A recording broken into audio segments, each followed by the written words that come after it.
All right, let's talk about the 10-point lead magnet audit because we've been talking about, the different types of lead magnets and different things like that. But, how do you create a great lead magnet that's going to convert and drive leads for your business?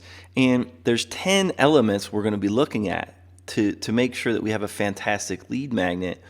And what you can do is download this from this section of the certification course and go through and apply this audit to your own lead magnets, or bust it out whenever you're getting ready to create a new lead magnet for your company or for a client's company. Now, the first element we're going to be looking at is the headline. And what we want is we want to see a clear, tightly written promise. It's using as many words as necessary, but not too wordy, but it needs to be a compelling, strong headline that's not misleading, not hypey, something that communicates desire, something that people will desire right away. We're going to, as we go through this audit, we're going to actually audit a real lead magnet as we go along. So this is a company called PaleoPlan, and they have this lead magnet, and it's advertised on their homepage, and it says the Paleo Starter Kit. And so we're going to take a look at the headline. We're actually going to get into the actual lead magnet itself, the deliverable itself. But if we look at the headline is Paleo Starter Kit. So, I don't necessarily love the headline. I don't think, I think they could have, come up with something a little bit stronger, but it's not awful either. It's not, the thing that you want to avoid here is that you don't want to create a headline that is cute, right?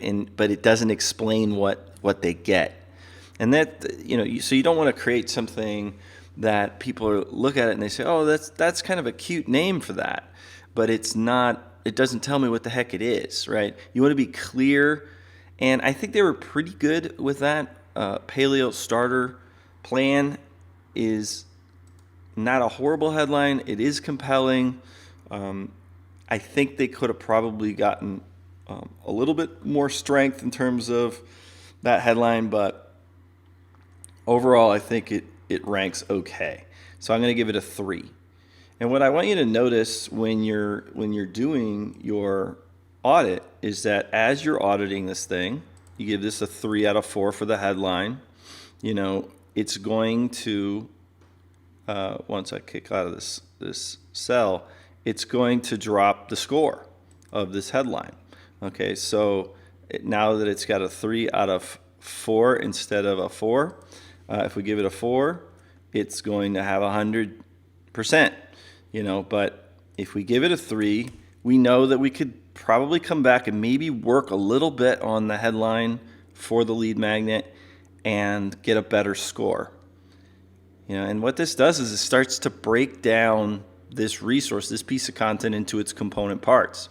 So let's talk about desirability. Is this something that the target audience needs or wants? Is it articulated in a compelling way? And because here's what they use for copy here in terms of, is it compelling? Is it desirable?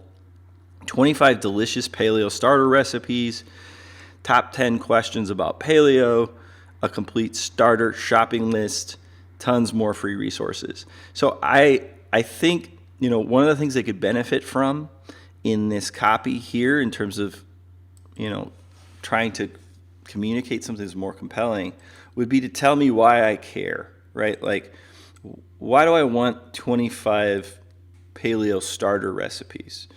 And the reason might be that I say, get 25 delicious paleo starter recipes so you can get started right away on your losing weight on your paleo diet.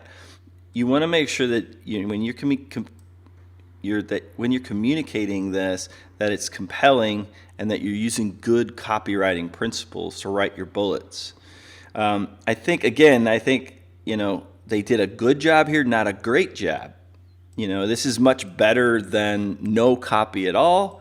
But what top 10 questions about paleo? Like, do I want, can you give me a little bit more? Like maybe give me a sample question that gets answered inside of the lead magnet here. The deliverable itself is really very well put together, and we'll get to that in a minute. I'm not seeing, really strong copy here. A complete starter shopping list. And the easiest thing to do here when you're writing this kind of stuff to try to convince somebody that they want to give you their email address here is to use the so that rule. So if I say a complete starter shopping list so that what? So you won't be wandering around the shopping center looking for the right foods. So you don't have to do the research to figure out what to buy at the grocery store. You want to get back to the real benefit here. I don't necessarily want a shopping list, but if you can tell me that it's going to save me time, or it's going to help me lose weight quicker, or it's going to, remember, you go back to that customer avatar and say, like, what does that person want? What is their desire, and what are the things that are stopping them? Can you tell me how this shopping list is going to overcome a challenge that I have, or help me achieve a goal that I have?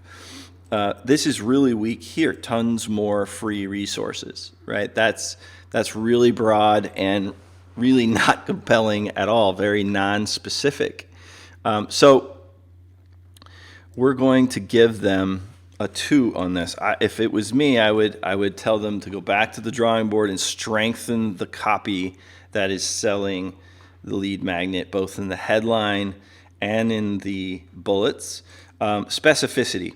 The lead magnet offers an ultra-specific solution to an ultra-specific market. We talked about specificity a little bit earlier, and specificity is important. When you create these lead magnets, you don't need to solve all the world's problems at the same time. You need to solve a specific problem for a specific solution for a very specific market, right? So this is the exact opposite of that. This is a starter kit that is offering a lot of different things. And if we get into the actual lead magnet itself and we start looking, okay, Paleo Starter Kit. Let's look at the index here. There's an intro. What is paleo? Why aren't these foods paleo? Top 10 paleo questions. Read more about paleo. Get started on paleo. And so there's a lot of good stuff in here. Really, really good stuff. I read this, right? And I read through it, and I was like, wow, this is really interesting and very well put together. The design is pretty nice.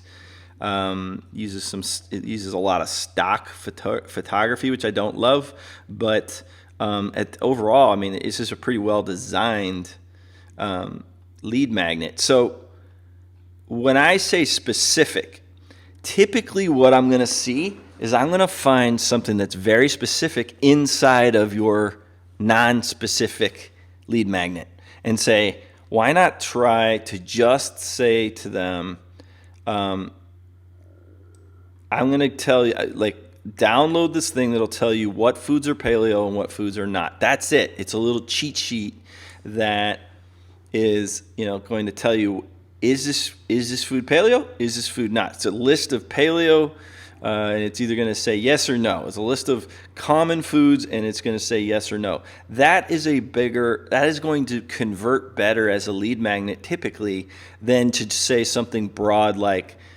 this is the starter kit, right? Instead you're saying to them, this is the list, the cheat sheet, the paleo. You could call it something like that. Like, is it paleo cheat sheet, right? Or something like that. You could also offer and splinter out of this bigger resource just this meal plan as a lead magnet. Just give them the meal plan. Be very specific. Remember, in this criteria, what we're looking for is specificity. The lead magnet offers an ultra-specific solution to an ultra-specific market. Now, this is good news, because what I'm basically saying is that they didn't need to go and put this gigantic thing together. They could have just done the meal plan. Or they could have just done the is it paleo, a list of foods, and say, is it paleo or not? Download this. It's a little cheat sheet. and you're going to keep it. But instead they went and they put both of them together, plus a whole bunch of other stuff, right? And you don't need to do that. In fact, you're going to usually see higher conversion rates when you are very specific about what problem you are going to solve. So,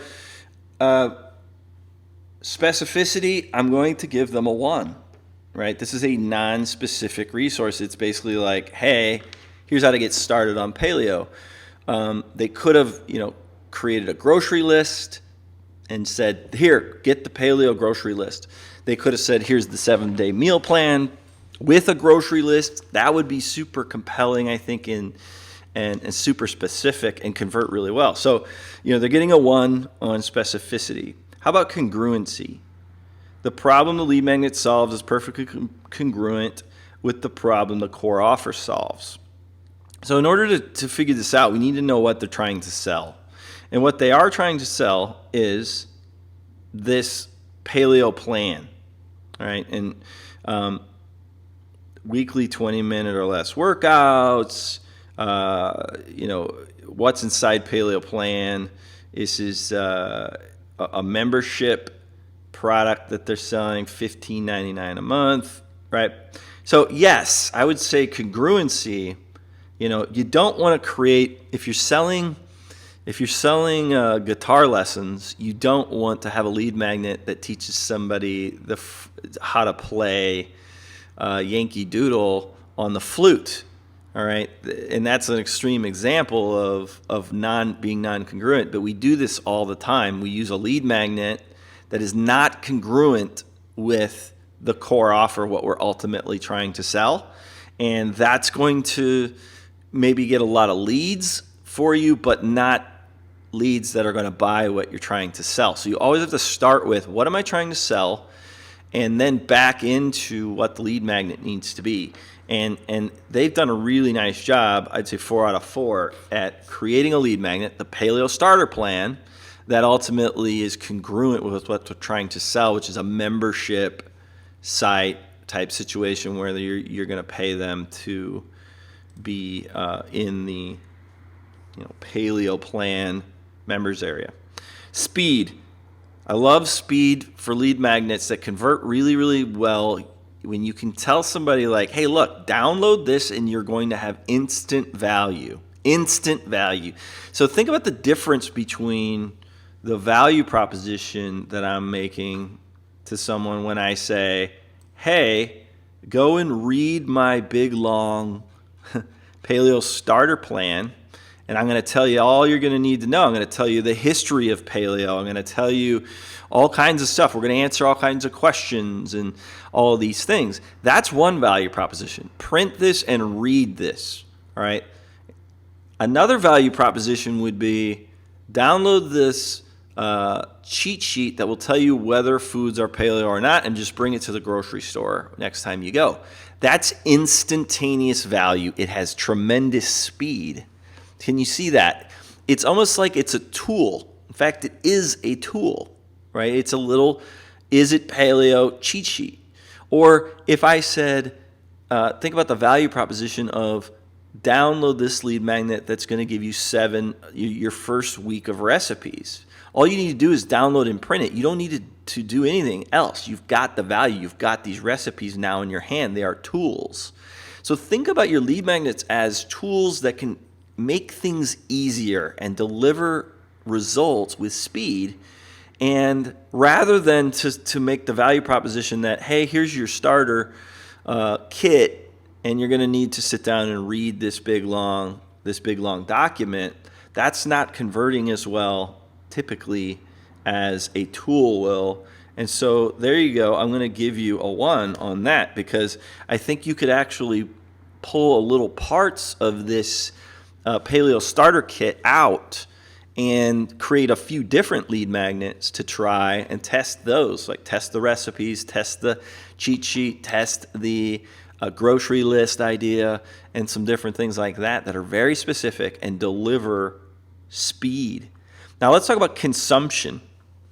I always talk about consumption because in order for people to get value out of your content, you have to create content that's consumable, content that is formatted in a way that it's easy to consume, and there's transitions between ideas. Now, the unsatisfactory level of that would be, you've got huge speed bumps in there. Like I feel very intimidated by your copy. And so it's hard for me to slog through your copy or your video or whatever it is. It's like I can't consume it. They did a really nice job of consumption here. They use things like an index to kind of teach me where I need to go. They're using nicely designed. They got headlines in here. I think the fonts are good. Perhaps they get a little heavy on the copy. This looks a little intimidating here to read. And I know that sounds crazy maybe to a lot of us, that this looks intimidating. But remember that we're dealing with a very short attention span today online, and we have to make things consumable and skimmable, right? So people can skim through and look for what they want. And they're doing a pretty good job here using, design elements and headlines and different things to make this consumable. They're using bullets. They are using bolding and so people can skim through. All right, so it's a very consumable document. So I'm going to give them a 4 on consumption. Now, goal. Is there a clear call to action made that is relevant to the subject matter of the lead magnet? Is there a clear call to action in the lead magnet? Yes, there is. If I'm reading along and I'm getting my information, there is a clear CTA in here that says, hey, would you like to become a part of Paleo Plan, which is our product, and start paying us money, right? And that's a clear, congruent call to action that is made. Get more from your paleo program. And so they start going into a little bit of a sales pitch here to try to build membership. So yes, good job on the goal. Remember that failure to provide the next step in the customer journey is not just bad marketing, it's a bad user experience. If I'm reading this lead magnet and I'm like, wow, I really want to get into this. I really like this. I really want to be a part of paleo. How do I do more with this? If you don't provide that call to action, if you don't tell them the next step in the customer journey, it's not just bad marketing, it's bad user experience. The person's got to now close this and then go out and let me tell you what they're going to do. They're going to start going out to Google and they're going to start searching for a solution. And that solution is, I want more. I want more paleo, right? I need more information. I want to be a part of a community. I want more whatever, right? And so if you don't provide that, they're going to go out there to your competitor. It's a bad marketing and bad user experience when you don't make the offer. So don't be afraid to advertise in your blog posts or podcasts or lead magnets or videos or whatever it is. Don't be afraid to do that. Be afraid if you're not doing it, because your customers are getting frustrated, or your audience is getting frustrated. They're like, how do I do more? And so provide a clear call to action, okay, and make it compelling. Compel the reader to take that action. They did a nice job of this. It's a 4. Media.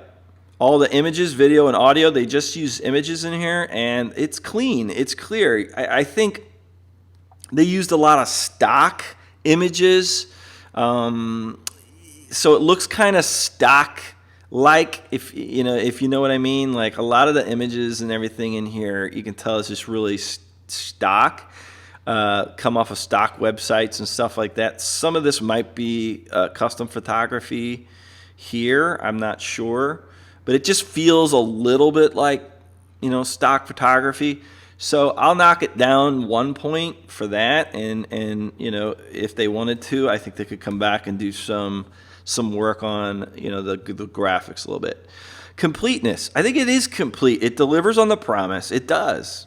It's just that I think specificity-wise, they didn't need to make such a wide promise that I'm going to give you this whole starter kit, right? In fact, that starter kit, this thing here, if they went and fleshed it out more, just a little bit more, they could sell this as their sort of front-end product, in my opinion. So, they couldn't just sell probably just this document unless they sold it for, very, very inexpensively, but they could build a little course around this and actually sell this and then splinter out little pieces of it for lead magnets.